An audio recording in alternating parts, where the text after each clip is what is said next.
police reform and the economy expected to be the main topics of discussion as President Trump holds a roundtable with community leaders at Dallas's Gateway Church. Our political reporter Jack Fink live outside the church where the president spoke just moments ago. Jack, what did he say?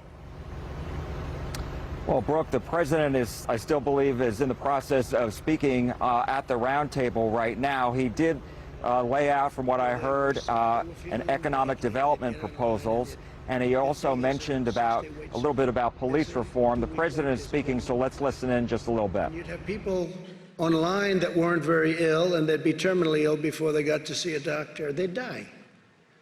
And for years and years, they've been trying to get veterans' choice. That means if you can't get to a doctor reasonably quickly, you go outside, you go to a local doctor around where you live, and the government pays the bill. And by the way, it sounds expensive. It's very cheap by comparison. It's actually much better. Now, most importantly, we take care of our vets.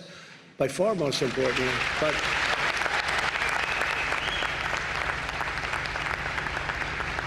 the president talking there about veterans' health care. Inside the church, I can tell you that the White House said there are hundreds of people inside. These were people who were invited as members of the church. Also, they were invited by the Trump campaign. I met one man who drove up all the way from Austin to be here. The White House, though, insists this is an official White House event. We do know that those inside include members of the president's cabinet, U.S. Attorney General William Barr, HUD Secretary Ben Carson, and Surgeon General Dr. Jerome Adams, Governor Abbott, Lieutenant Governor Dan Patrick, and Texas Attorney General Ken Paxton are also here. The president just spoke about the need for justice. I believe we have a portion of what he said just moments ago. And justice for all of our people. Unfortunately, there are some trying to stoke division and to push an extreme agenda which we won't go for, that will produce only more poverty, more crime, more suffering.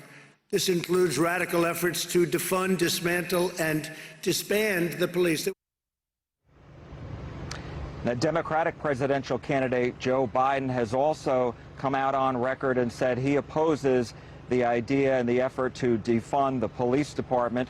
The president, though, and Republicans are going to be and continue to criticize Democrats who support that. We know that House Democrats and Senate Republicans are right now working on different pieces of legislation for police reform. That will be happening and playing out over the next several weeks. We were told earlier that President Trump's administration is still developing specific executive actions that will not likely come out today, although the president has been announcing policy initiatives that he wants to help people in underserved communities and people of color. This includes policing and economic development. And then, of course, later on today, he's going to be attending a fundraiser in which 25 couples will be attending. The minimum amount is $580,000 plus. Everybody who goes inside that event will have to take a COVID-19 test and will have to test negative to be allowed inside. For now, we are live in Dallas. Jack Fink, CBS 11 News.